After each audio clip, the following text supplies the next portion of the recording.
Saat malam hujan menyelimuti kota Jayamukti, sebuah tabrakan merenggut nyawa Dwi Ningsih, ibu rumah tangga sekaligus tulang punggung keluarga. Pelakunya, Alvaro Pranata, anak pejabat yang dikenal arogan, tajir, dan tak tersentuh hukum. Namun anehnya, hanya dalam hitungan hari, polisi menyatakan tidak ada unsur kesalahan. CCTV hilang, berita media dibungkam, dan publik diarahkan untuk percaya bahwa ini hanyalah kecelakaan biasa. Tapi Andika, suami korban, tak tinggal diam. Ditemani putrinya yang trauma dan dibantu seorang wartawan investigasi, mereka perlahan membuka borok sistem, menguak konspirasi busuk yang melibatkan pejabat, polisi, dan uang sogokan. Saat semua tampak mustahil, sebuah rekaman suara mengejutkan muncul. Viral, publik murka, sidang terbuka, dan di ujung pusaran itu, Alvaro bicara. Apa yang dia sembunyikan selama ini, mengapa dia akhirnya mengaku, dan siapa sebenarnya dalang dari segalanya?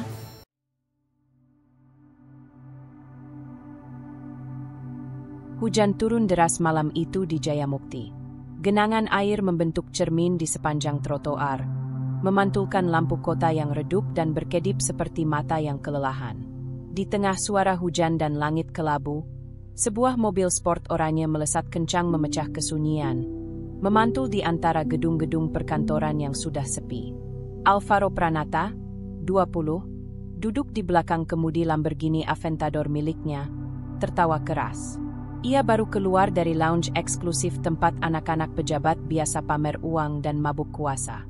Dua temannya, Bayu dan Gilang, ikut tertawa sambil merekam video untuk story Instagram. Gas lagi, Via, jalanan kosong nih, nggak ada polisi. Kota ini milik lo, bro. Lihat tuh, 180 km per jam. Mobil biasa mana bisa kayak gini? Alvaro mengangkat bahu, senyum miringnya muncul. Ia tahu tidak akan ada yang bisa menyentuhnya. Bukan karena dia hebat, tapi karena ia adalah anak dari Bram Pranata, pejabat tinggi daerah, pengatur segalanya dari belakang layar. Sementara itu, di seberang jalan, Dwi Ningsih, 35, baru pulang dari warung tempatnya bekerja. Tangannya memegang payung lusuh, tubuhnya lelah setelah 2 shift berturut-turut. Ia membawa kantong plastik berisi makanan untuk anak dan suaminya. Saat hendak menyeberang, ia melihat ke kiri dan kanan. Jalan sepi, hanya ada suara hujan. Langkahnya baru mencapai tengah zebra cross ketika dari kejauhan muncul cahaya terang dan suara raungan mesin. Sekejap terlalu cepat, Alvaro tak melihatnya. Atau mungkin melihat, tapi terlalu cepat untuk berpikir. Ia sempat menginjak rem, tapi mobil terlalu kencang. Suara dentuman keras menggema, tubuh Dwi terpental dan menghantam aspal beberapa meter dari titik tabrakan. Plastik belanjaan pecah, makanan tumpah, darah mengalir dari kepala Dwi. Gilang menjerit, Bayu langsung mematikan kamera. Alvaro keluar dari mobil, tubuhnya gemetar. Tapi sebelum sempat mendekat, kerumunan warga mulai datang. Tolong, ada yang ditabrak. Panggil ambulans. Itu mobil siapa tuh? Mewah amat. Beberapa warga mulai merekam. Seorang bapak-bapak berteriak menyebut nama Dwi. Orang-orang mengenal wajahnya. Ibu pekerja keras yang tak pernah menyusahkan siapapun. Tubuhnya kini tergeletak dingin. Mata terbuka tanpa nyawa. Tak lama, sirene polisi terdengar. Kompol Satria Mulyana, 45, turun dari mobil dinas. Ia memandang cepat ke arah korban, ke arah mobil, lalu ke arah pengemudi. Ia menghela napas, lalu menoleh ke ajudannya dan berbisik. Hubungi Pak Bram. Anak beliau barusan bikin masalah besar. Beberapa menit kemudian, Andika Nurdin, 38, suami Dwi, tiba dengan motor. Begitu melihat garis polisi dan tubuh yang ditutupi plastik, ia menjerit keras. Dwi! Dwi! Najwa, 17, anak mereka, menyusul. Ia tidak menangis. Ia diam, tubuh gemetar, dan menggenggam ponselnya erat. Ia tak tahu harus berbuat apa, hanya berdiri di bawah hujan yang belum berhenti turun. Di sisi lain garis polisi, Alvaro kembali masuk ke dalam mobil. Wajahnya pucat, bukan karena menyesal, tapi karena takut skandal ini bisa merusak namanya. Tapi jauh di lubuk hati, ia tahu, ayahnya tidak akan membiarkan apapun menyentuhnya. Langit Jayamukti malam itu tetap gelap. Hujan masih turun, dan keadilan baru saja mulai kabur.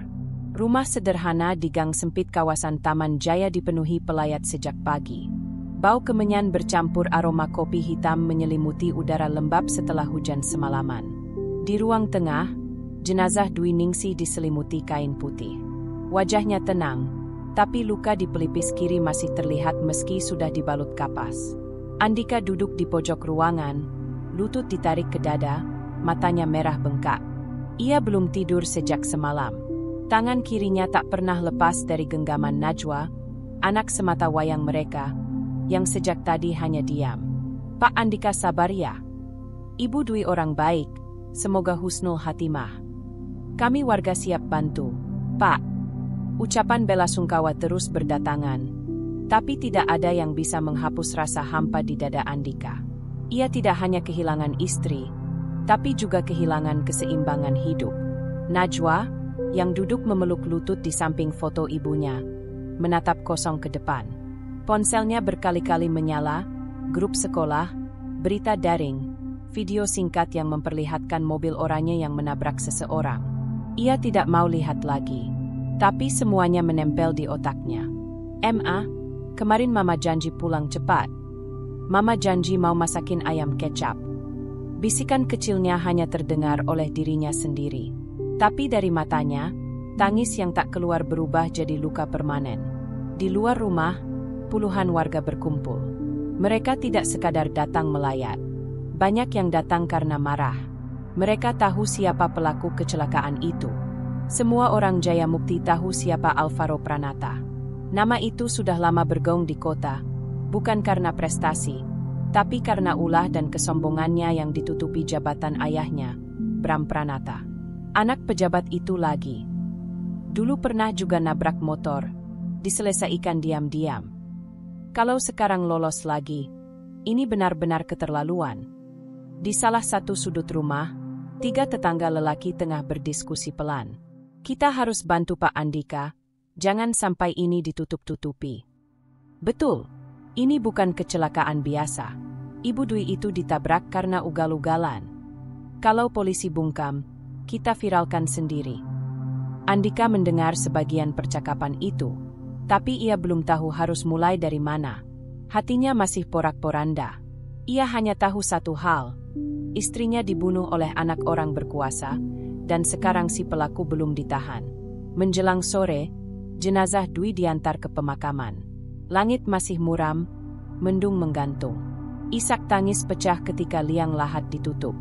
Najwa hampir pingsan dan harus dipapah. Andika berdiri kaku seperti batu, tidak menangis, tidak bicara. Sebelum beranjak, Najwa menatap makam ibunya. Ia menunduk, kemudian berbisik, "Ma, aku janji akan cari keadilan buat Mama. Meskipun orang itu anak pejabat." Tak ada yang dengar. Tapi satu hal terjadi hari itu. Dalam diamnya, Najwa mulai menyusun niat. Malam kembali turun di Jayamukti. Rumah duka sepi. Tapi di dalam rumah itu, amarah, luka, dan tekad mulai tumbuh. Keadilan belum datang, tapi hari berkabung adalah awal dari perlawanan. 3 hari setelah kecelakaan, suasana di kota Jayamukti terasa seperti tidak pernah terjadi apa-apa. Media lokal hanya menulis satu kolom kecil. Seorang ibu tewas dalam kecelakaan tunggal di jalan protokol. Tidak disebutkan nama korban. Tidak disebutkan siapa pengemudi. Tidak ada keterangan lanjutan dari polisi. Andika membaca berita itu di warung kopi dekat pangkalan ojek. Tangannya mengepal, matanya tak berkedip. Di seberangnya, seorang rekannya menepuk pundaknya. "Udah kuduga, bro. Media di kota ini dikendalikan semua sama pejabat. Lo pikir gampang? Gue cuma mau kebenaran keluar, bukan uang." Andika bangkit dan melangkah ke kantor polisi Jayamukti untuk menanyakan perkembangan kasus. Ia datang sendirian, membawa foto istrinya dan bukti-bukti dari warga. rekaman video dari malam kejadian, dan potongan plat mobil yang ditemukan salah satu pemuda setempat. Namun begitu tiba di sana, ia hanya diterima oleh petugas jaga. Kompol Satria tidak ada. Katanya sedang ada rapat internal. Saat Andika mendesak untuk bicara dengan siapapun yang menangani kasusnya, ia hanya diberi jawaban menggantung. Masih dalam proses penyelidikan, Pak Andika. Mohon bersabar. Sudah 3 hari. CCTV, saksi mata, semua kemana? Data belum bisa kami buka, Pak. Itu kewenangan pimpinan. Andika pulang dengan tangan kosong. Ia mulai merasa sendiri. Di tempat lain, di sebuah ruang VIP di kantor pemerintahan kota, Bram Pranata duduk dengan jas mahal dan wajah dingin. Di depannya, Kompol Satria berdiri dengan wajah penuh tekanan. Saya minta kasus ini cepat ditutup. Jangan ada jejak, paham? Tapi, Pak, warga sudah mulai ramai, korban juga dikenal baik. Dan anak saya juga dikenal. Bedanya, dia pemilik masa depan. Kamu hanya polisi yang bisa saya ganti kapan saja. Satria terdiam. Ia menunduk. Tekanan dari atas terlalu besar. Ia tidak asing dengan permainan seperti ini. Tapi kasus kali ini terasa berbeda. Terlalu terang, terlalu telanjang, dan ada rasa yang menggantung di hatinya. Bersalah. Di sisi lain kota, Najwa duduk di kamar sambil mendengarkan ulang rekaman suara ponselnya. Ia diam-diam menyalakan perekam ketika mendengar salah satu teman Alvaro menyombongkan bahwa kasus ini akan dibereskan besok pagi. Ia tidak tahu apa yang akan ia lakukan dengan rekaman itu, tapi ia tahu ini bukan kecelakaan biasa. Malam harinya, Andika mencoba menghubungi seorang pengacara dari lembaga bantuan hukum. Tapi ia hanya mendapat pesan balasan singkat. Kami tidak bisa ambil kasus ini. Terlalu sensitif. Satu demi satu jalan tertutup. Danika sadar, ini bukan hanya soal kehilangan istri. Ini sudah menyangkut sistem yang busuk. Tapi semakin ia melihat semuanya coba ditutup-tutupi, semakin kuat tekadnya untuk membongkar semuanya. Dan di luar sana, Rima Arjani, seorang wartawan investigasi dari ibu kota, membaca laporan singkat tentang kasus ini. Judul kecil di pojok kanan bawah halaman berita menarik perhatiannya. Instingnya berkata, ini bukan kecelakaan biasa. Ini pola. Ia menandai tanggal di kalender, lalu membuka folder baru di laptopnya. Kasus DWN 2024. Hari kelima setelah kecelakaan, Andika kembali mendatangi kantor polisi. Kali ini ia datang membawa flash disk berisi potongan video amatir dari warga dan satu dokumen hasil print tangkapan layar berita luar kota yang menyebut dugaan keterlibatan anak pejabat dalam kasus tabrak lari. Di meja lobi, ia diminta menunggu. 1 jam, 2 jam, tak ada satupun penyidik yang menemuinya. Di dalam ruang kerja Kompol Satria, folder laporan yang harusnya disiapkan untuk penyelidikan justru diletakkan dalam map berlabel "Selesai Internal". Satria duduk diam, menatap layar monitor. Di sana, video CCTV dari lampu merah pada malam kejadian terlihat jelas. Mobil oranye menerobos dengan kecepatan tinggi, menabrak seorang perempuan yang sedang menyeberang. Tapi data itu sudah disimpan terpisah dan aksesnya dibatasi. Bahkan rekaman itu tidak lagi tersedia di server umum. Sudah saya amankan, tapi tak boleh dibuka sebelum atasan kasih izin. Batinnya, di antara rasa bersalah dan tekanan, ia tetap diam. Sementara itu, Andika bertemu lagi dengan warga yang malam itu jadi saksi. Saya sempat lihat platnya. Mas, saya yakin itu mobilnya Alvaro. Tapi pas saya ke kantor polisi, mereka malah bilang saya cari sensasi. Saya bawa bukti kok, tapi malah dibilang hoaks. Andika mulai menyadari, kebenaran sedang dikunci rapat oleh orang-orang yang seharusnya menegakkan keadilan. Ia kembali ke rumah dengan wajah lelah. Najwa menyambutnya di ruang tamu. Pak, kenapa berita di TV beda sama yang kita alami? Karena yang mereka siarkan itu bukan kebenaran. Nak, tapi apa yang mereka mau rakyat percaya?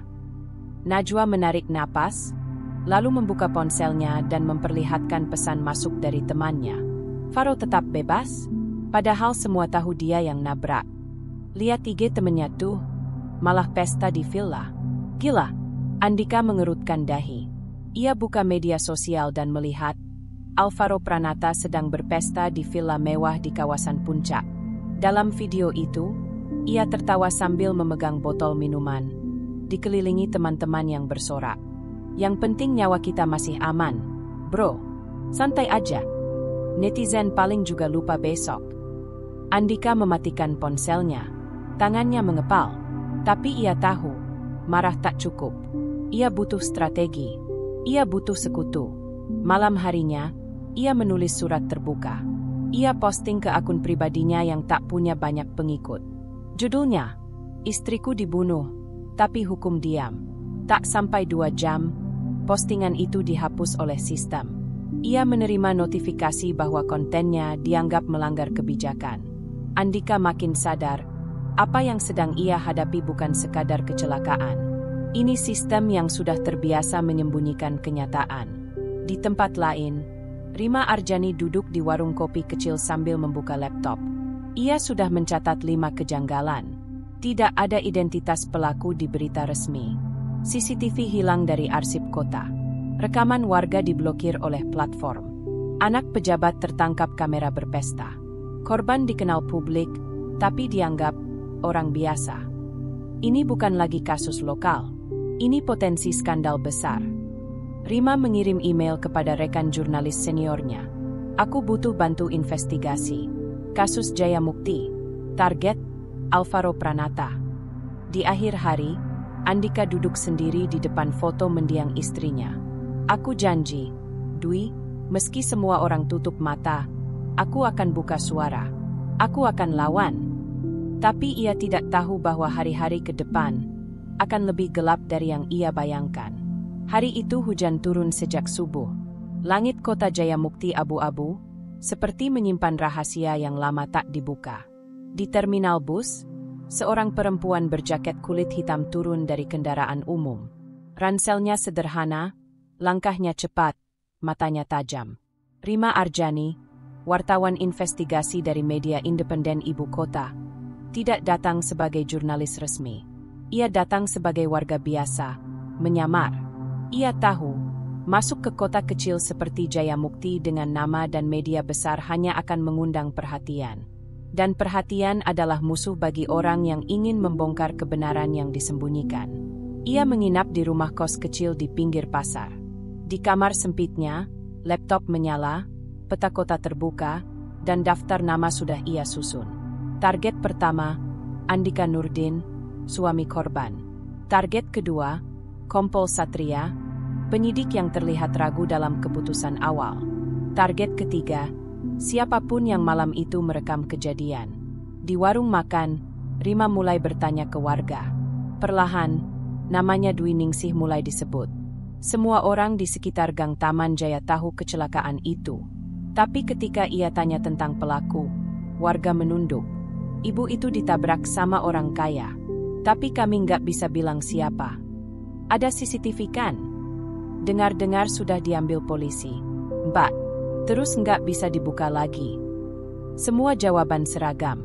Takut. Diam. Was-was. Sore harinya, Rima mendatangi rumah Andika, berpura-pura sebagai relawan yang ingin menyampaikan dukungan moral. Di dalam, suasana masih muram. Foto Dwi Ningsih di meja tamu belum dipindah. Najwa menatap curiga dari balik pintu. Andika membuka pintu dengan ekspresi kaku. Maaf, ada perlu apa? Nama saya Rima. Saya warga sipil. Tapi saya tahu istri bapak korban tabrakan itu. Saya cuma ingin tahu, apakah bapak mau cerita apa yang sebenarnya terjadi?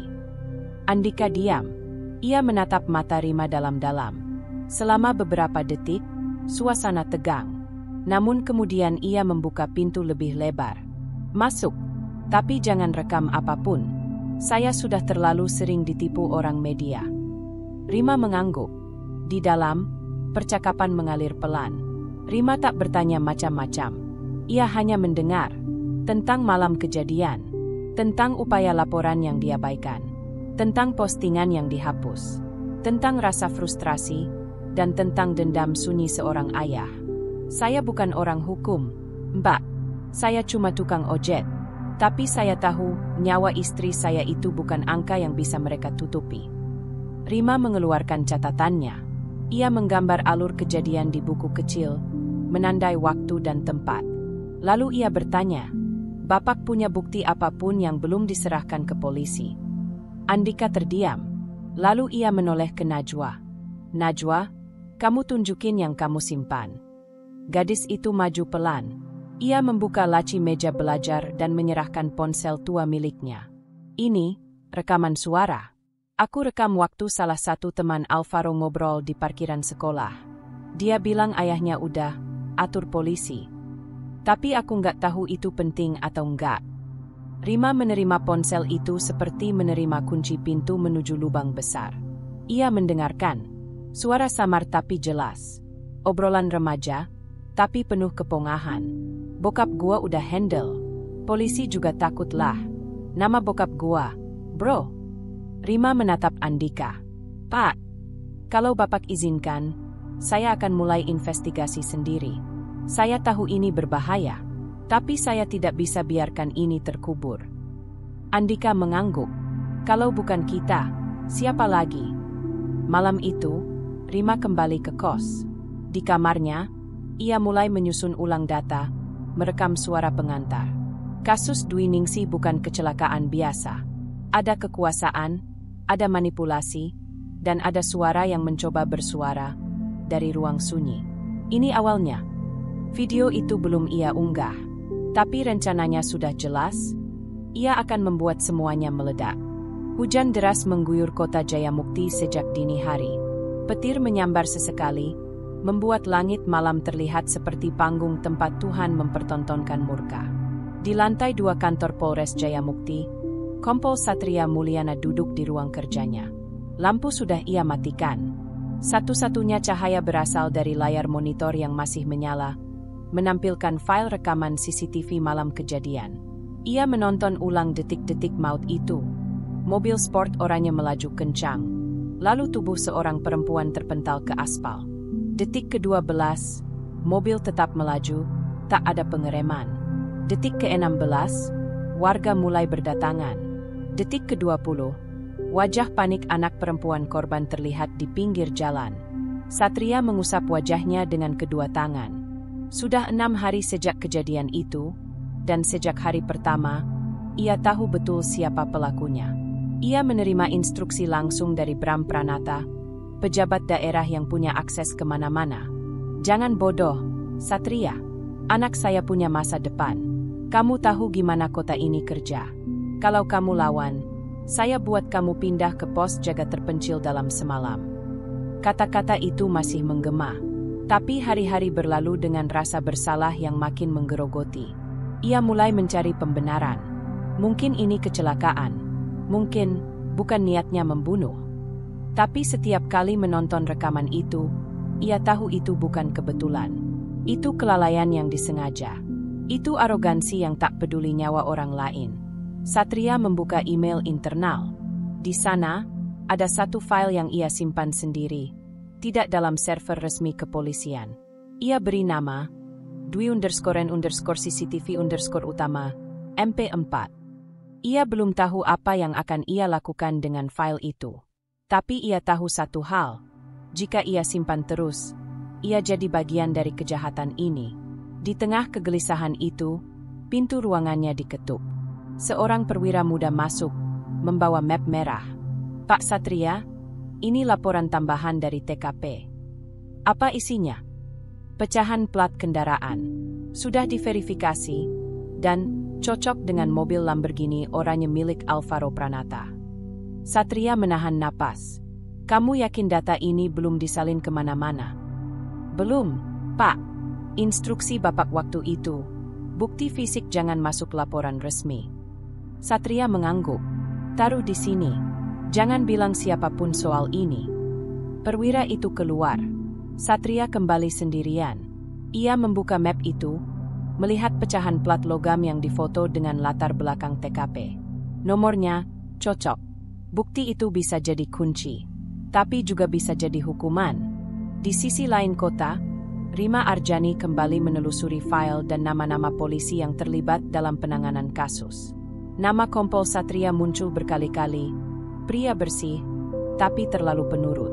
Ia mencium celah. Mungkin, di dalam tubuh polisi sendiri, ada suara kecil yang masih punya hati. Malam itu, ia mengirim pesan anonim melalui aplikasi terenkripsi ke ponsel Satria. Saya tahu Bapak punya bukti. Saya tahu Bapak tidak nyaman dengan semua ini. Jangan biarkan ibu itu mati 2 kali. Ia tak berharap banyak, tapi pesan itu sampai. Dan di ruang gelapnya, Kompol Satria membaca pesan itu sambil gemetar. Ia menoleh ke layar. Rekaman video masih berjalan.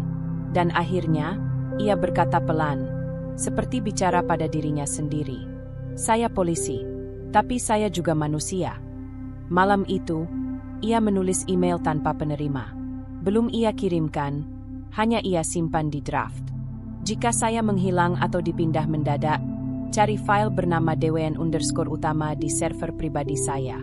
Kepada siapapun yang membaca ini, saya ingin menebus. Minggu pagi, langit Jayamukti masih kelabu. Tapi di layar ponsel ribuan orang, satu cahaya baru menyala. Sebuah video pendek berdurasi 2 menit 17 detik, diunggah oleh akun independen Rima Investigasi. Judulnya sederhana, benarkah ini hanya kecelakaan biasa? Dalam video itu, Rima menyajikan potongan narasi cepat. Suara tenangnya mengalir, tapi mengandung amarah yang tak bisa disembunyikan.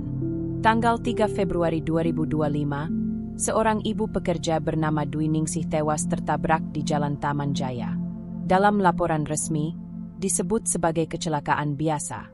Tapi ada yang tidak biasa. Potongan video dilampirkan, rekaman warga yang sempat viral sebentar lalu hilang, disandingkan dengan narasi. Pelaku mengemudikan mobil sport mewah, dikenal sebagai anak seorang pejabat daerah. Tapi siapapun yang mencoba menulis lebih jauh, diancam, dibungkam, dihapus. Lalu potongan rekaman suara. Tenang aja, bokap gue udah atur semua. Polisi juga udah dikasih. Wajah si pembicara tidak terlihat, tapi suaranya cukup jelas. Rima menutup videonya dengan kalimat, "Kami sedang menyelidiki lebih dalam. Tapi jika kamu percaya bahwa nyawa ibu pekerja tidak boleh dibiarkan hilang tanpa keadilan, bagikan video ini. Tagar kita, keadilan untuk Dwi." Video itu tayang pukul 7.22. Pada pukul 8, sudah ditonton 12.000 kali. Pukul 10, 128.000 tayangan. Pukul 13, trending nomor 6 di Twitter Indonesia. Tagar keadilan untuk Dwi mulai muncul di mana-mana. Netizen menyandingkan foto mobil mewah dengan foto almarhumah Dwi yang sedang memasak di dapur kecil. Kontrasnya menyayat hati. Di rumah Andika, Najwa menunjukkan video itu kepada ayahnya. Andika, yang awalnya diam dan pesimis, untuk pertama kalinya terlihat menangis. Bukan karena duka, tapi karena merasa tidak sendirian. Orang-orang lihat kita, Nak. Akhirnya mereka dengar. Di kantor Polres, suasana mulai panas. Ponsel Kompol Satria tak berhenti berbunyi. Atasannya, AKBP Hendra, langsung memanggilnya ke ruang utama. "Satria, apa kamu tahu siapa ini Rima Arjani? Apa kamu yang kasih info keluar?" "Tidak, Pak. Video itu, rekaman yang seharusnya nggak boleh keluar. Kamu pastikan nggak ada kebocoran dari tim kamu." Satria menunduk, tapi di balik itu, ada napas lega. Artinya, publik mulai tahu. Dan ia tak sendiri lagi. Sementara itu, di rumah kos kecil, Rima mematikan notifikasi. Ia tahu serangan balik akan datang. Tapi ia juga tahu, sekali api menyala di tengah malam yang beku, tak akan mudah dipadamkan. Komentar demi komentar membanjiri unggahannya. "Kami dukung keluarga Bu Dwi. Anak pejabat bukan berarti bebas hukum. Keadilan untuk Dwi bukan tren, ini perjuangan." Menjelang malam, akun-akun besar ikut menyebarkan video Rima. Beberapa jurnalis senior membicarakan kasus ini di podcast, dan bahkan aktivis HAM menyebut nama Alvaro Pranata secara langsung. Di rumah mewah keluarga Pranata, Alvaro melihat berita itu sambil tertawa mengejek. Biarin aja rame. Nanti juga hilang sendiri. Netizen tuh pelupa. Tapi sang ayah, Bram Pranata, tidak tertawa. Ia mengangkat telepon dan berbicara cepat dengan seseorang di balik layar. Lacak siapa si Rima itu. Dan pastikan dia tidak menyebar lebih banyak lagi. Pakai jalur biasa. Tapi sudah terlambat. Dunia sudah menoleh ke Jayamukti. Dan sekali internet menyentuh luka yang tersembunyi, tak ada yang bisa menghentikan darahnya mengalir kemana-mana. 1 minggu setelah video investigasi Rima viral, rumah kontrakan Andika mulai sering didatangi tamu. Ada yang datang membawa makanan, ada yang hanya sekadar memeluk, tapi ada pula yang datang diam-diam dengan kamera dan mikrofon tersembunyi. Andika menolak semua wawancara. Ia tahu media bisa membalik cerita. Tapi anaknya, Najwa, justru punya keberanian yang tidak ia sangka. Suatu malam, Najwa menyodorkan ponsel miliknya ke ayahnya. Dengan suara pelan, ia berkata, "Aku punya rekaman, ya." Andika menatap Najwa. "Rekaman apa?" "Waktu itu, setelah ibu meninggal, aku ikut Kak Aisyah ke rumah sakit. Di sana aku sempat ke toilet, tapi aku malah dengar 2 orang ngobrol. Satunya suara anak itu, yang nabrak ibu." Andika menegang. Najwa membuka galeri audio. File bernama Saksi Diam Lantai 2 WAF. Ia tekan tombol putar. Suara agak berisik di awal, tapi setelah beberapa detik, terdengar jelas suara lelaki muda tertawa. "Gue nggak bakal masuk penjara, bro. Bokap gue udah atur semua. Polisi MAH gampang dikasih uang. CCTV juga udah diberesin." Suara temannya tertawa kecil. "Gila, Far. Lu keren banget. Jadi, lu nggak ngerasa bersalah?" "Ya, agak sih. Tapi ya udah, nasi udah jadi bubur. Lagi pula, itu salah dia juga nyebrang tiba-tiba." Andika menutup wajahnya dengan tangan. Suara itu sama dengan yang ada di TV, di TikTok, di berita, anak pejabat bernama Alvaro Pranata. Najwa ragu saat pertama kali merekamnya. Tapi suara-suara itu terus menghantuinya. Ia tahu, jika ia diam, maka ibu akan dilupakan. "Aku rekam pakai HP Kak Aisyah. Terus aku kirim ke HP-ku diam-diam. Aku simpan selama ini." Andika memeluk putrinya erat. "Kamu pemberani, Nak. Ibu pasti bangga." Pagi harinya, Andika menghubungi satu-satunya orang luar yang ia percaya sekarang, Rima Arjani. Mereka bertemu diam-diam di warung kecil dekat terminal lama. Rima datang dengan hoodie hitam dan kacamata gelap. Ia duduk tanpa bicara. Najwa mengeluarkan ponselnya, memainkan rekaman itu lagi. Rima tidak bereaksi selama beberapa detik.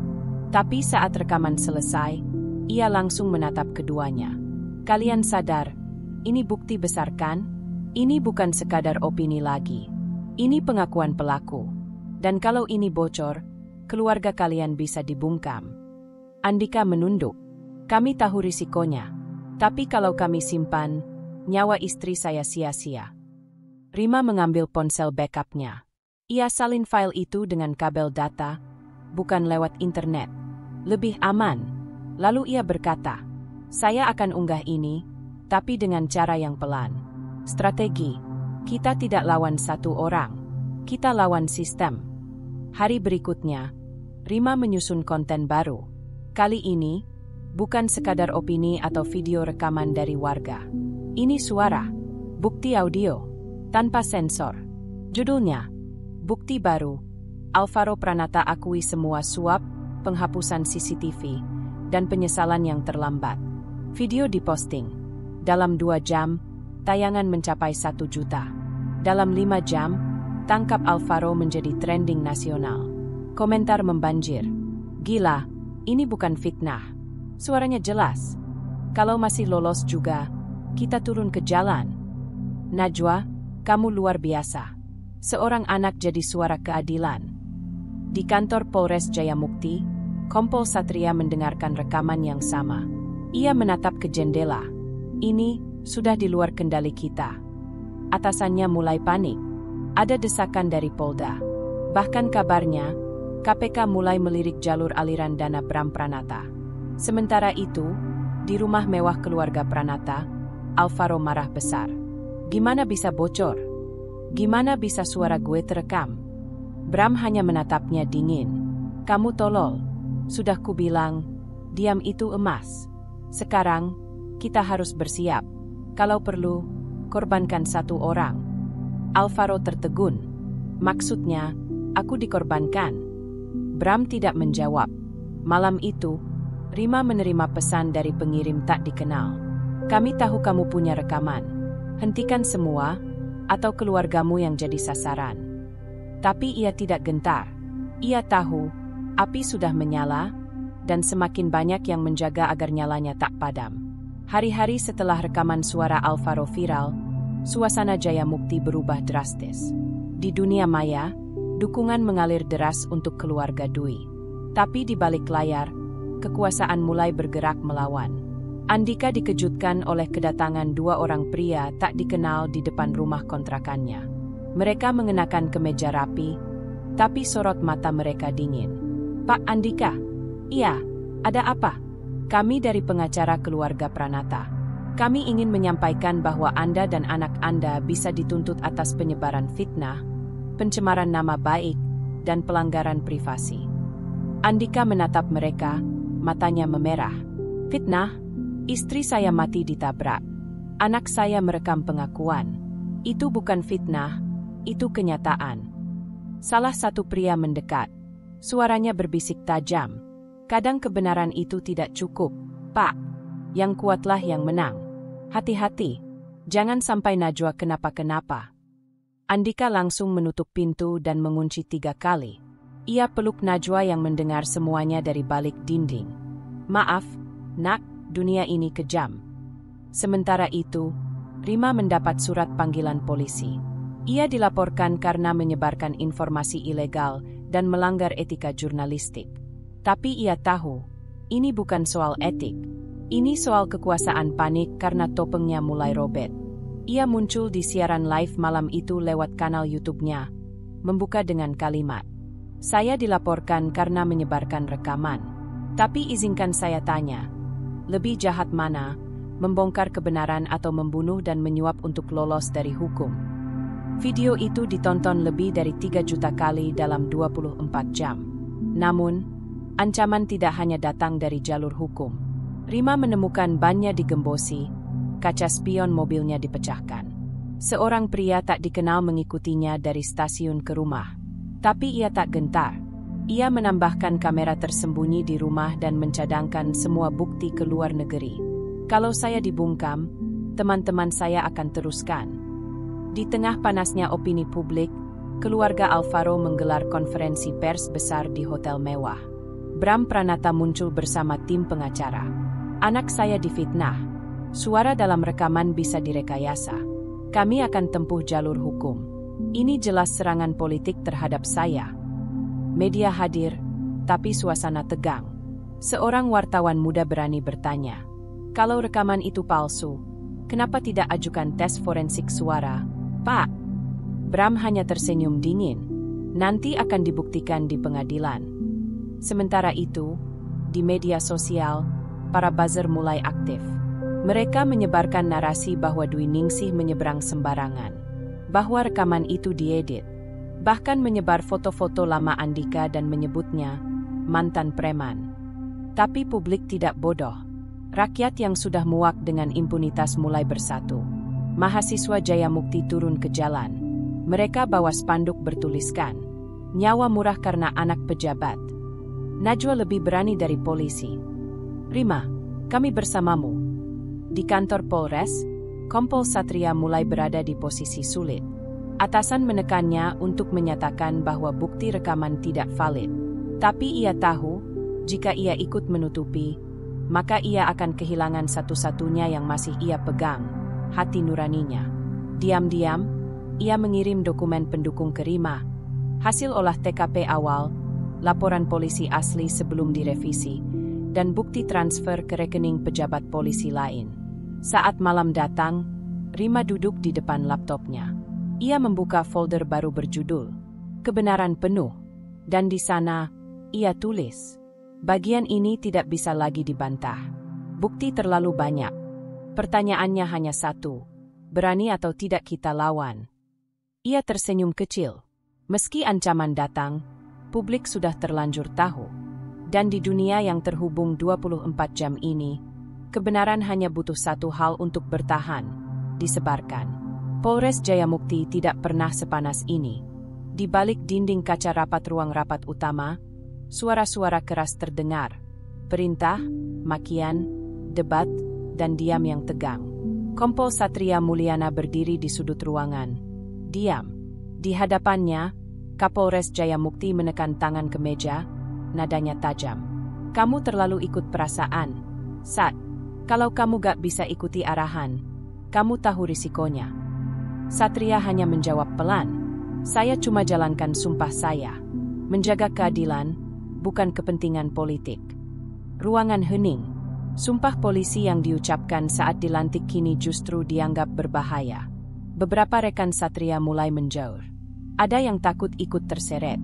Ada pula yang diam-diam mendukung. Tapi tak berani terang-terangan. Namun satu nama muncul. Ibda Devi Lestari, penyidik muda yang baru 1 tahun bertugas di Polres. Ia menghampiri Satria di ruang arsip malam itu. Pak, saya tahu Bapak disudutkan. Tapi saya percaya Bapak benar. Saya mau bantu. Saya simpan backup laporan TKP awal. Laporan yang diubah itu, isinya beda jauh. Satria menatap Devi. Ia tahu, langkah ini tak bisa ditarik mundur. Kalau kamu ikut saya, artinya kamu siap kehilangan karir. Lebih baik kehilangan karir daripada kehilangan hati nurani. Di sisi lain, tekanan dari pusat mulai terasa. Seorang perwira tinggi dari Mabes Polri menghubungi langsung via telepon. Satria, jangan cari mati. Fokus selesaikan kasus lain. Ini sudah urusan atas. Jangan campur. Satria hanya menatap layar telepon. Ia tidak jawab. Lalu ia tekan tombol end call. Keesokan paginya, keputusan besar diambil. Satria menyerahkan dokumen asli, termasuk hasil visum Dwi Ningsih, ke Komnas HAM dan lebih Jayamukti. Ia tahu, dengan langkah itu, ia bisa dianggap membocorkan rahasia negara. Tapi publik layak tahu. Beberapa jam kemudian, media sosial kembali memanas. Sebuah unggahan anonim menyebar. Dokumen asli TKP. Ini yang diubah oleh polisi.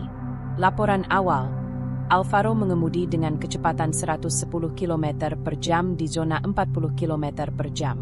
Saksi lapangan menyebut Alvaro melaju zigzag. Hasil visum korban menunjukkan luka berat di kepala karena benturan keras dari sisi kanan mobil sport. Di kantor polisi, suasana makin tak nyaman. Ada yang mulai berbisik soal Satria pengkhianat. Tapi ada juga yang menyapa diam-diam. Saya baca dokumen itu, Pak. Ternyata, dari awal kita dibohongi. Saya ikut bersaksi kalau dibutuhkan. Saya pernah lihat CCTV sebelum dihapus. Sore itu, Satria dimutasi mendadak ke bagian administrasi. Dicopot dari tim penyidik. Namun bukannya diam, ia menggelar konferensi pers pribadi di luar institusi. Didampingi lebih dan 2 mantan penyidik yang kini keluar dari kepolisian.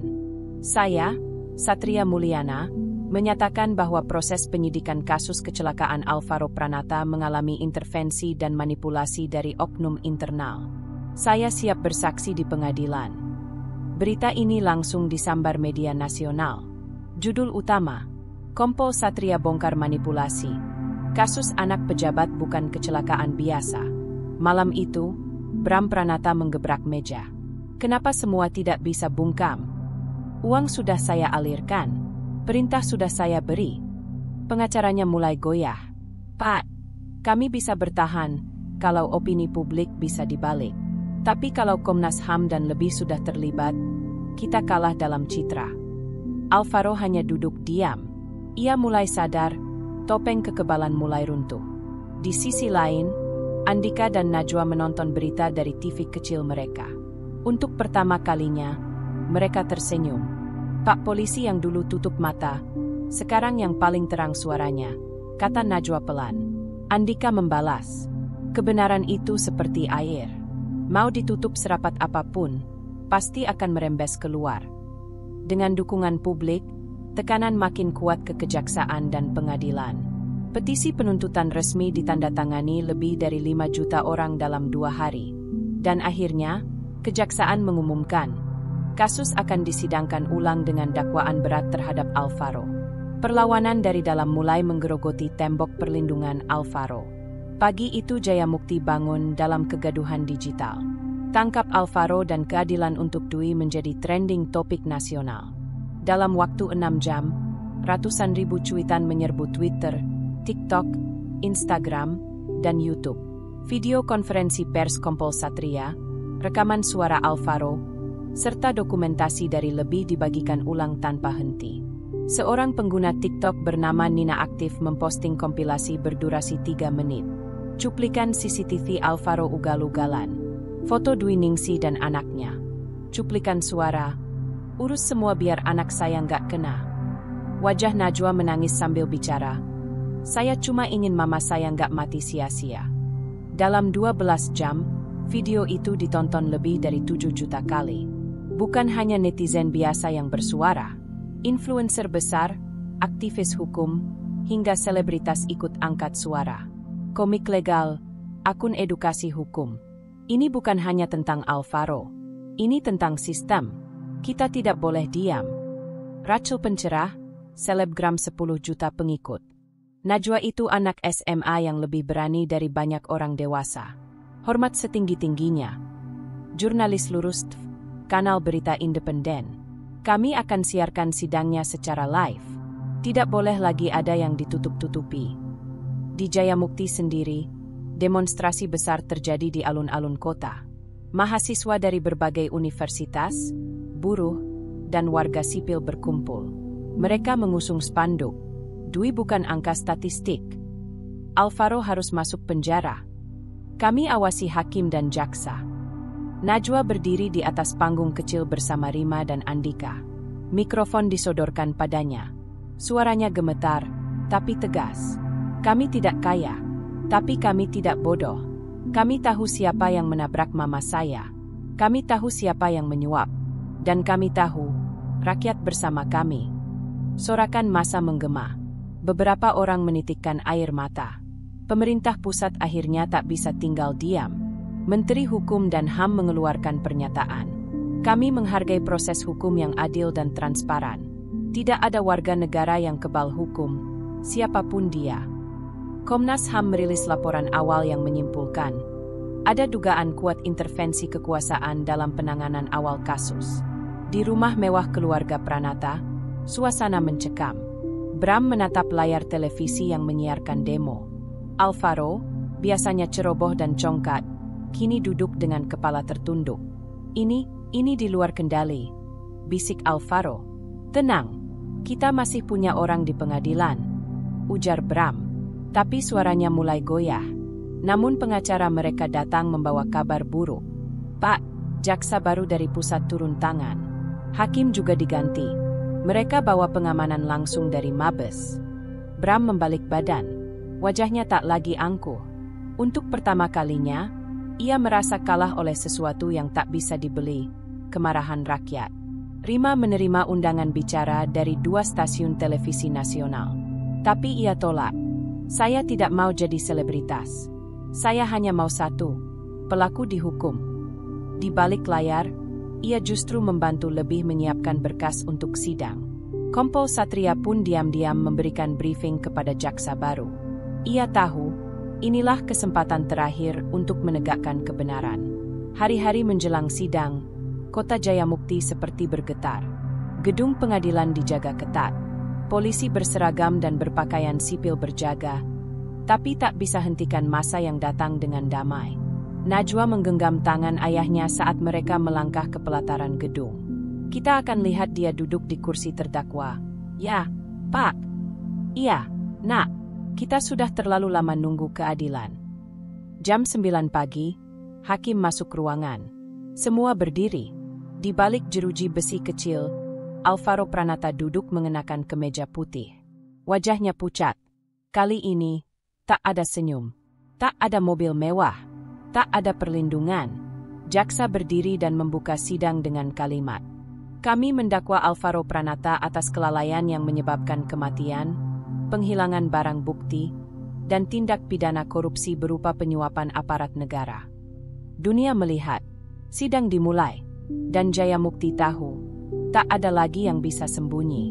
Pengadilan Negeri Jayamukti siang itu penuh sesak. Bukan hanya dipadati wartawan dari berbagai media nasional, tapi juga disiarkan langsung oleh 2 stasiun televisi. Penonton dari seluruh Indonesia menanti jalannya persidangan yang telah menyedot perhatian selama berbulan-bulan. Di barisan pertama ruang sidang, duduk Najwa, Andika, dan Rima. Mereka bergandengan tangan, wajah mereka tegang. Tepat pukul 11 WIB, majelis hakim memasuki ruangan. Sidang dibuka. Mohon tenang. Di balik kaca pengaman, Alvaro Pranata duduk dengan setelan jas abu-abu muda. Di sebelahnya, duduk pengacara Gunawan Wiratmaja, tokoh hukum licik terkenal dengan julukan si tangan beludru, karena kemampuannya memutarbalikkan fakta dengan gaya tenang. Jaksa dari Kejaksaan Agung, Rika Suroto, tampil tegas dan lugas. Yang mulia, kami mendakwa terdakwa Alvaro Pranata dengan 3 dakwaan utama. Mengemudi secara ugal-ugalan yang menyebabkan kematian. Penghilangan barang bukti berupa rekaman CCTV. Penyuapan kepada aparat kepolisian. Bukti dan saksi sudah kami siapkan. Sidang hari pertama menghadirkan saksi dari polisi lalu lintas yang pertama kali tiba di lokasi. Saat kami datang, korban sudah meninggal dunia. Pengemudi, yaitu terdakwa, tampak panik namun tidak terluka. Mobil menunjukkan bekas tabrakan keras di sisi depan kanan. Namun saat dicecar oleh Gunawan, apakah Anda menyaksikan sendiri mobil itu menabrak korban? Tidak. Jadi Anda hanya datang setelah kejadian. Bisa jadi ada pengemudi lain. Tidak, karena warga langsung bilang. Kita tidak bicara asumsi warga, Pak Polisi. Terima kasih. Gunawan tahu celah hukum. Tanpa saksi mata langsung, semua bisa dipelintir. Hari kedua, jaksa menghadirkan Kompol Satria. Wajahnya tenang, seragamnya tak lagi bersinar, tapi suaranya lantang. Saya yang bertugas menyelidiki. Saya menyimpan laporan asli TKP dan visum. Namun setelah itu saya menerima perintah untuk merapikan laporan dan tidak memasukkan data kecepatan mobil. Dari siapa? Tanya hakim. Atasan saya langsung, setelah pertemuan dengan Bram Pranata. Ruangan riuh. Gunawan langsung berdiri. Ini tuduhan liar. Tak ada bukti tertulis. Namun jaksa menimpali. Bukti ada. Rekaman suara, dokumen awal, serta pengakuan internal dari 2 petugas yang ikut menyaksikan manipulasi laporan. Semuanya sudah kami serahkan ke majelis. Hari ketiga, giliran Najwa memberikan kesaksian. Remaja 17 tahun itu maju perlahan. Ia menggenggam erat kertas yang berisi pernyataannya. Saya rekam suara ayah terdakwa. Saat saya ke rumah teman, saya dengar ia bicara dengan temannya soal bayar polisi biar aman. Saya simpan di handphone saya. Jaksa memutar rekaman itu di pengadilan. Nggak usah takut, udah dikasih ke Satria. Udah aman.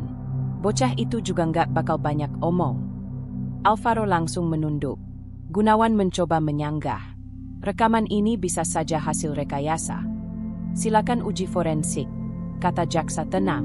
Sudah kami lakukan. Keaslian suara diverifikasi. Hari keempat, Gunawan mencoba membalik keadaan dengan menghadirkan saksi ahli forensik bayaran. Bisa saja korban menyeberang sembarangan.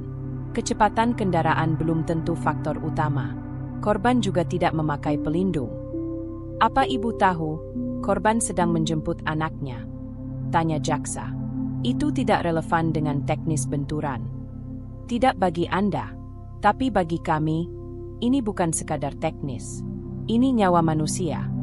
Hari kelima, Rima Arjani bersaksi. Ia membawa kronologi investigasinya lengkap dengan email tekanan dan ancaman pembunuhan yang ia terima. Saya diserang saat mengunggah rekaman. Saya juga dapat ancaman fisik. Tapi saya tahu satu hal. Terlalu banyak orang mencoba membungkam suara kebenaran. Ruang sidang hening. Sore itu, Sidang ditunda sementara hingga minggu depan untuk pembacaan tuntutan jaksa. Namun yang paling mengejutkan adalah perubahan sikap Alvaro. Setelah semua saksi bicara, ia terlihat kehilangan arah. Saat dibawa keluar sidang, ia menatap Najwa. Tidak lagi sombong, tidak lagi penuh percaya diri, hanya tatapan kosong. Dan di luar gedung pengadilan, massa menyambut dengan sorakan. Hukum harus adil. Tuntaskan kasus Dwi Ningsih. Di rumah, Andika memeluk Najwa. Sudah sampai sejauh ini, Nak. Kita hampir sampai. Najwa menjawab pelan. Kalau Mama lihat ini pasti dia bangga. Di balik semua itu, Gunawan mulai resah. Bram Pranata sempat meneleponnya pagi itu. Jangan sampai Alvaro ngaku. Gan. Jangan. Tapi Gunawan tahu, tekanan terlalu besar. Saya pengacara, Pak, bukan pesulap. Sidang lanjutan yang digelar Senin pagi itu dipenuhi ketegangan. Tak seperti hari-hari sebelumnya, suasana kini lebih dingin, lebih berat. Kamera media sudah siap, para jurnalis berbisik-bisik, dan warga yang hadir tak sabar menunggu. Hari ini Alvaro bisa saja berbicara. Alvaro Pranata berjalan masuk ke ruang sidang dengan langkah lamban. Wajahnya pucat, mata sembab. Tak ada senyum, tak ada gaya. Ia duduk di kursi terdakwa sambil sesekali mencuri pandang ke arah bangku penonton, di mana Najwa dan Andika duduk dalam diam. Majelis hakim membuka sidang. Hari ini terdakwa diberikan kesempatan untuk memberikan keterangan pribadi sebelum tuntutan dibacakan. Silakan. Alvaro menunduk. Untuk beberapa saat, ia hanya diam. Ruangan tegang. Bahkan Gunawan sang pengacara tampak gelisah, menyadari bahwa situasi bisa berubah dalam satu kalimat. Lalu Alvaro angkat kepala. Saya ingin bicara, Yang Mulia. Suaranya terdengar kering, tangannya gemetar. Saya tahu selama ini saya diam. Saya sembunyi di balik nama keluarga saya. Tapi hari ini, saya nggak bisa lagi pura-pura kuat. Ruang sidang sunyi. Malam itu, saya memang ngebut. Saya lagi marah karena ribut sama teman. Saya nggak lihat ada orang nyebrang. Saya nabrak ibu itu. Ia menahan napas, matanya mulai berair. Saya turun, saya panik. Tapi saya nggak telpon ambulans. Saya cuma telpon ayah saya. Dalam waktu 5 menit, ajudan ayah saya datang dan bawa saya pulang.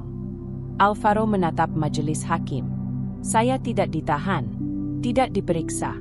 Dan saya biarkan semua disusun agar saya aman. Saya tahu CCTV dihapus. Saya tahu polisi diminta bungkam. Dan saya tahu itu semua karena uang ayah saya. Wajah Bram Pranata, yang duduk di bangku belakang, langsung menegang. Gunawan mencoba menghentikan Alvaro. Tuan Hakim, klien saya sedang dalam tekanan emosional. Kami mohon agar. Namun Hakim memotong tegas. Saudara pengacara diam. Biarkan terdakwa menyelesaikan keterangannya. Alvaro melanjutkan, kali ini dengan suara lebih keras. Saya salah. Saya pengecut. Tapi saya nggak tahan lihat keluarga korban disiksa terus-menerus. Sementara saya tidur di rumah tanpa hukuman. Ia menoleh ke arah Najwa. Najwa, saya minta maaf. Saya tahu itu nggak cukup. Tapi saya harus bilang. Saya hancurkan hidup kamu dan ayahmu. Najwa menatap Alvaro. Tak ada kata. Hanya air mata yang perlahan turun dari sudut matanya. Di luar ruang sidang, berita tentang pengakuan Alvaro langsung menyebar. Potongan videonya membanjiri media sosial. Saya tahu polisi disuap. Saya bukan korban. Saya pelaku. Itu semua karena ayah saya. Hari itu, Gunawan mundur dari posisi kuasa hukum. Ia memberikan pernyataan singkat. Saya hanya membela sesuai tugas profesional. Namun klien saya memutuskan langkah di luar strategi hukum kami. Maka saya mengundurkan diri. Sementara itu, Bram Pranata dilaporkan ke KPK dan Kejaksaan untuk penyidikan lebih lanjut. Malam hari, Jayamukti kembali ramai dengan obrolan. Tapi kali ini bukan marah, melainkan harapan. Di rumahnya yang sederhana, Andika memeluk Najwa. Dia akhirnya bicara. Nak, aku lihat, dan aku nggak tahu harus senang atau sedih. Pak, Mama pasti bangga padamu. Rima menuliskan kalimat baru di laptopnya malam itu. Kadang, keadilan tidak datang cepat, tapi kebenaran selalu mencari jalannya sendiri. Dan malam itu, seorang anak pejabat akhirnya bicara. Bukan karena takut pada hukum, tapi karena takut pada dirinya sendiri. Hari yang ditunggu pun tiba. Gedung Pengadilan Negeri Jayamukti dipadati ribuan orang sejak pagi. Warga, aktivis, mahasiswa, hingga awak media berkumpul, menanti momen bersejarah, pembacaan vonis terhadap Alvaro Pranata. Hujan tipis turun sejak subuh.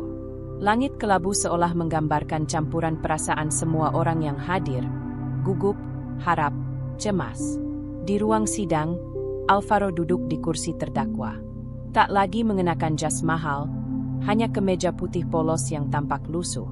Wajahnya tenang, tapi di matanya ada beban yang tak bisa disembunyikan. Di seberang ruangan, Andika dan Najwa duduk bergandengan tangan. Najwa memegang foto ibunya, Dwi Ningsih, dalam bingkai kayu kecil. Majelis hakim masuk. Ruangan mendadak hening. Sidang perkara pidana atas nama terdakwa Alvaro Pranata hari ini memasuki tahap pembacaan putusan. Suara palu hakim menggema. Hakim ketua, Ibu Hakim Lestari Sembiring, membacakan ringkasan fakta persidangan. Setelah mendengarkan semua saksi, meneliti alat bukti, dan memperhatikan keterangan terdakwa, majelis hakim menilai terdakwa secara sah dan meyakinkan bersalah atas 3 hal.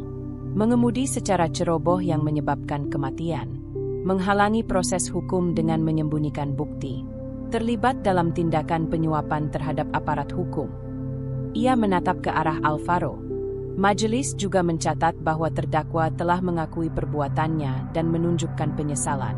Namun keadilan harus ditegakkan secara utuh, bukan hanya untuk terdakwa, tapi terutama untuk korban dan masyarakat. Maka dengan ini, majelis menjatuhkan hukuman pidana 8 tahun penjara kepada terdakwa Alvaro Pranata. Suasana ruang sidang sejenak hening, sebelum suara tangis dan tepuk tangan kecil terdengar di sudut-sudut ruangan. Najwa menunduk, air mata mengalir pelan. Andika memeluk anaknya erat. "Kita berhasil, Nak. Ini untuk ibu." Alvaro berdiri, matanya berkaca-kaca. Ia tidak menyangkal, tidak membantah. Ia hanya menunduk dalam-dalam, lalu menoleh ke arah keluarga korban. "Terima kasih, sudah tidak berhenti mencari kebenaran. Saya menerima ini." Hakim menutup sidang. Palu diketuk 3 kali. Sidang dinyatakan selesai. Beberapa jam kemudian, kejaksaan merilis pernyataan. Penyelidikan terhadap Bram Pranata resmi dibuka, menyusul pengakuan anaknya dan bukti-bukti yang diberikan Kompol Satria. Jakarta dan Jayamukti bergemuruh. Tagar vonis 8 tahun, keadilan untuk Dwi, dan bubarkan mafia hukum menjadi trending topik nasional. Di rumahnya, Rima mengetik laporan terakhir untuk majalah tempat ia bekerja. Vonis ini bukan akhir, tapi permulaan. Kita telah membuktikan bahwa kebenaran bisa menang, meski harus melewati lumpur kekuasaan dan uang. Malam itu, Andika duduk di kamar Dwi Ningsih. Ia menyalakan lilin kecil, menatap foto istrinya. "Aku nggak bisa bawa kamu pulang, Wai. Tapi aku bisa bawa keadilan itu datang." Najwa berdiri di sampingnya, memegang tangan ayahnya. "Mama lihat semua ini, Pak, dari tempat yang jauh. Aku yakin dia bahagia." Di sel penjara Jayamukti, Alvaro duduk di sudut ranjang besi. Tak ada yang mewah lagi, tapi untuk pertama kalinya dalam hidupnya, ia merasa damai. 1 tahun telah berlalu sejak vonis dijatuhkan kepada Alvaro Pranata. Kota Jayamukti tidak lagi sekacau dulu, tapi ingatan tentang tragedi itu tetap hidup, bukan sebagai luka yang terbuka, melainkan sebagai peringatan. Andika Nurdin kini kembali mengojek seperti biasa. Motor tuanya masih sama, tapi sorot matanya jauh berbeda. Lebih tenang, lebih berdiri. Setiap pagi ia menyapa pelanggan langganan, lalu pulang sebelum hujan turun, seperti yang dulu dilakukan Dwi Ningsih. Di kamar kecil mereka, potret istrinya kini tergantung di dinding, dihiasi bunga kertas yang selalu diganti Najwa setiap minggu. Kalau Mama masih ada, Mama pasti bangga, Pak, kata Najwa suatu sore, sembari duduk di beranda rumah. Mama selalu bangga, bahkan waktu kita masih diam, balas Andika pelan. Najwa sendiri kini telah lulus SMA dan diterima di sebuah universitas negeri, jurusan psikologi. Ia mulai membuka diri. Trauma memang tidak lenyap sepenuhnya, tapi ia belajar berjalan bersamanya, bukan melawannya. Di waktu senggang, ia menulis puisi dan kadang mengisi acara diskusi tentang keadilan dan suara anak korban. Banyak orang tak percaya bahwa gadis ini dulu merekam bukti yang mengguncang negeri. Sementara itu, Rima Arjani menerbitkan bukunya, Hukum yang Hampir Mati, Kisah Dwi, Najwa, dan Mesin Kekuasaan. Buku itu jadi bestseller. Dalam wawancara media, Rima berkata, "Saya bukan pahlawan.